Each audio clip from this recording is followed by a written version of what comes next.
all know I love Kingdom Hearts 2. I mean, we all watched the video, and if you didn't, come on man, I worked real hard on that. But one thing I didn't get to talk about was a particular secret boss fight that immediately turned young Kevin into a raving conspiracy theorist. What the hell is that? Oh my god, it has a keyblade. Why is it attacking me? How is it so strong? Luckily, we'd only have to wait 4 years, and my recollection of release dates is out of whack. So nearly half a decade and a so-so DS game later, we'd get our answer. Birth by Sleep is one of the most interesting games in all of Kingdom Hearts, and to me, feels like the true successor to Kingdom Hearts 2. And I know 3 is technically the successor to 2, but it's technically not a crime to date 17-year-old girls, but that doesn't mean I still want you to be related to me, Uncle Eddie. That's what I love about these high school girls, man. I get older, they stay the same age. This is why you're not invited to Christmas anymore! A prequel taking place 10 years before the first game, Birth by Sleep holds a soft spot in my heart. It's probably the PSP game I put the most hours into, and it feels like the last time we'd see Kingdom Hearts before it started taking MDMA and stopped making sense. Now, prequels can be a bit of a mixed bag. For every Godfather 2, there's a dozen Hannibal Beginnings, Wolverine Origins, and Star Wars Episodes 1 to 3. Luckily, Birth by Sleep is the kind of prequel that isn't bogged down by future references and is fairly self-contained. The only reference it makes to the previous titles is reusing themes and situations from those games, but to subvert them in order to create a twisted retelling of the previous game's plots. Again, it's like poetry, so if they rhyme.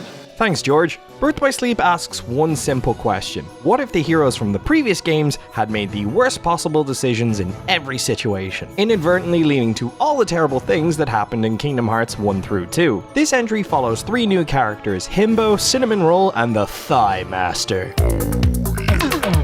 also known as Terra, Ventus, and Aqua, 3 Keyblade wielders who belong to a secret order of warriors tasked with protecting the world from those who do it harm, while also striving to obtain the title of Keyblade Master. From here, the trio go on separate journeys that culminate in the final battle scene in the Kingdom Hearts 2 secret ending. Terra's journey with his inner demons and lust for power parallels Riku's. Ventus and Sora both set out in a quest to rescue their friend, and Aqua and Terra both start out investigating the appearance of strange monsters plaguing worlds that are the property of the Disney Corporation, like Sora in KH2. Except for you, Winnie the Pooh, you're the one that got away, for better or worse. The differences arise in how they deal with their struggles. Unlike Riku, who managed to strike a healthy balance between his light and dark tendencies, Terra is an individual of extremes. He's either dedicated to the light or completely in the dark. Not helping matters is the mustache-twirling Xehanort, who urges Terra to give in to these powers and reassures him that he can control them. This is because Xehanort is grooming him to become a dark wielder so he can take over his body and become the villain of the first 2 games. Aqua has the same initial task as Terra, but is also given a sub-objective from their helicopter parent of spying on him and making sure he doesn't fall to darkness.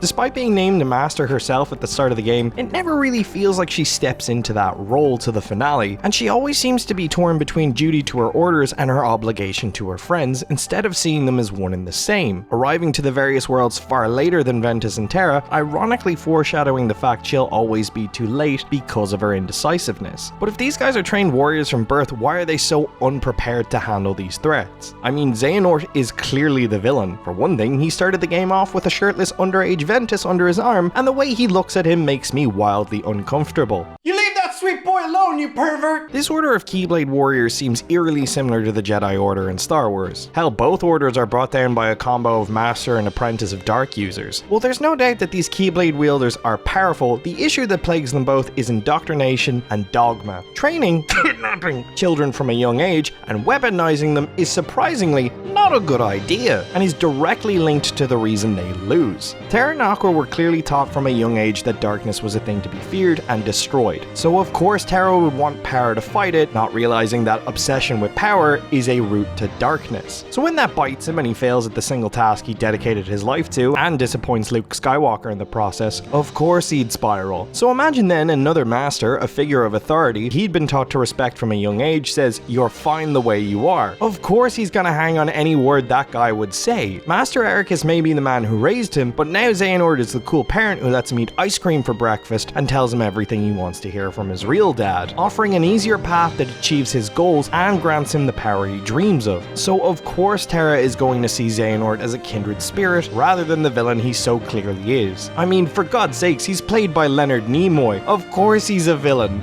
And now it is your darkness that shall be the ark that sustains me! Oh, that's the good stuff, Mr. Spock. Their dogmatic nature also echoes the previous game's villains, Organization 13. No matter what path they take, they are so assured it's the right one, even if it's morally reprehensible. Spying on your best friend because your dad said so? That's fine. Rip the soul out of an innocent young woman? Nah, bother son, you fix that problem when you can. Young boy's actually a universe-ending weapon? Time to do a murder! Any action taken to guard the light is justified no matter what. Sure, in the future, Xehanort will attempt to kill more kids. That's a weird line to say. But you still tried to kill one Ericus. Not exactly the actions of a hero. Also, isn't it crazy how Mark Hamill has played two different characters who tried to kill an apprentice out of fear? Like, it's weird it happened twice. Unlike Sora and friends, the BBS crew are so unwilling to change their views and adapt to threats, so it's no wonder two people can destroy them. Ironically, there are characters outside this order who note how dedicating yourself entirely to light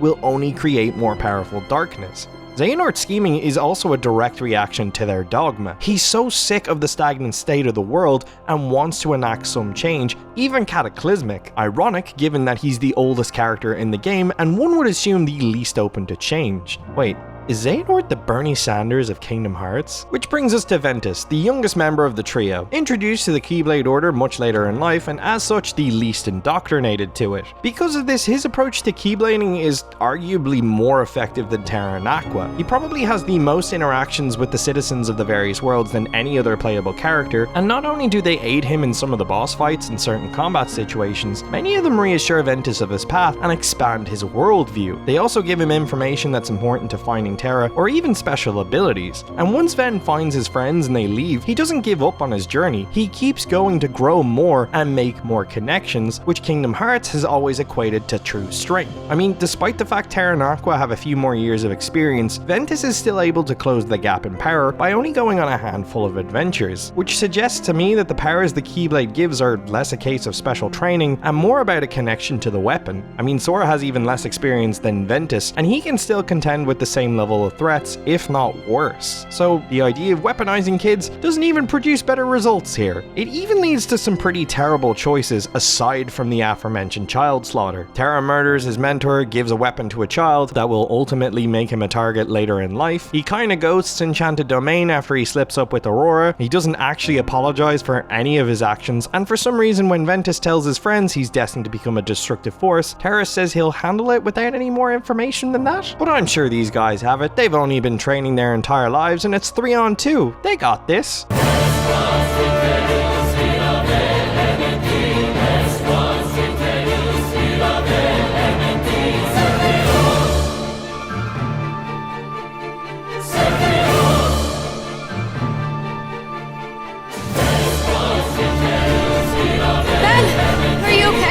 How the fuck you think I feel? As previously noted, Birth by Sleep mirrors a lot of themes of the previous games. The difference is that unlike the games they echo, the odds are stacked entirely against the heroes from the start. Terra was always going to lose to Xehanort because of his tunnel vision, Ventus and Vanitas were never going to reconcile because Vanitas was taught to hate Ventus and see him as a weakness, and Aqua was always going to be too late due to doubting herself. Ultimately, this game shows how wrong things could have gone for the original cast if they never adapted. Riku would be a slave to Ansem, Sora and Roxas would have destroyed one another, and the worlds would have been destroyed. I'm not saying the characters are bad in BBS, they're just flawed, which is what makes them human. They make mistakes and stumble, but they're also incredibly charming and you want to see them succeed. Much like Kingdom Hearts 2, which confronted the heroes with the fallout from their decisions of the previous game and asked them to grow up a little, BBS shows how terrible it could have been if they didn't. It has stakes and weight and consequences and is totally ruined by Kingdom Hearts 3 basically saying fuck that, then they all lived happily ever after. Speaking of annoying stuff, the gameplay of Birth by Sleep is interesting. Being somewhere in between Kingdom Hearts 1 and 2 in terms of feel, it's the differences to its console's big brothers that really make Birth by Sleep stand out.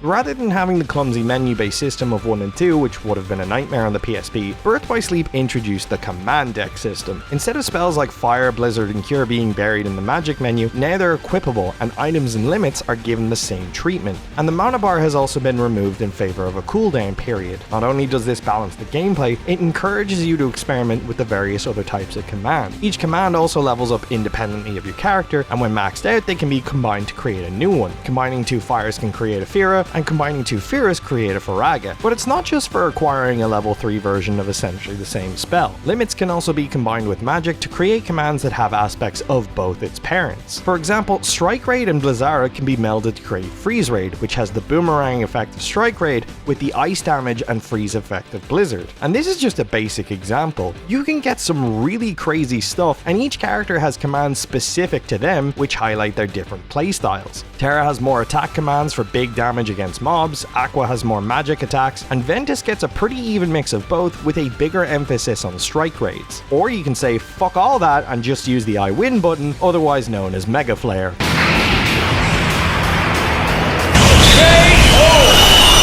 Notice how I said earlier it was an interesting system, not a good system. It almost feels like in every design pitch for these games they have a bunch of really great ideas, then feel bad, so they all run headfirst into a wall and started adding more ideas with less brain cells to even things out. Kingdom Hearts 1 had the gummy ship, KH2 had those dumbass rhythm sections, and Birth by Sleep continues this trend, hurting me more than when you walk into the corner of your bed frame and it hits your knee at that one really bad point, and it's not like the worst pain, but it doesn't go away, and it kind of just ruins your afternoon.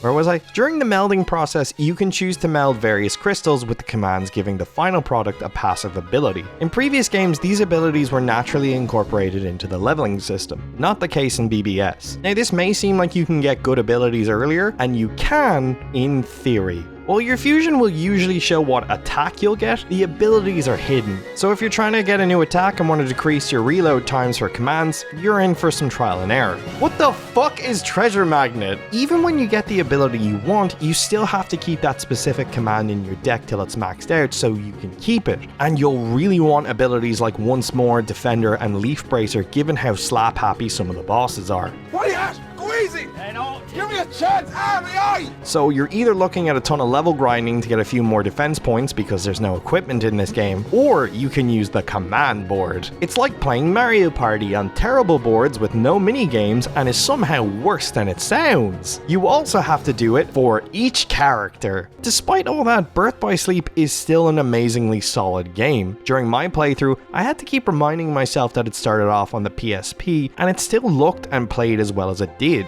While it may not be as consistent as Kingdom Hearts 2, when it works, it feels incredible. And despite the lows, it's still a more worthy successor to that game with a fantastic story that so far has been the last time the series had consequences, and you know, a story that made sense. It makes it even more upsetting. I'll level with you guys. I'm so hard on the series because I know that it can do so much more, and I'm really hoping 4, whenever it may come out, follows this more grounded approach. Even the parts of the game I don't like were interesting additions, and I would have liked to see some kind of improvement to them, rather than just getting rid of them entirely. Birth by Sleep marked the last time the series had that spark that made me fall in love with the series, and showed how much respect the devs gave to these spin-offs. I mean, can anyone say they actually enjoyed playing this gacha nonsense, or that the new one looks any good? But you'll have to play them in order to understand the story now. But what do you guys think? Am I just stuck in the old days like some kind of boomer gamer? Do you think Birth by Sleep is a good follow-up to 2? Let me know in the comments, like or dislike depending on your mood, and sub if you want to see more.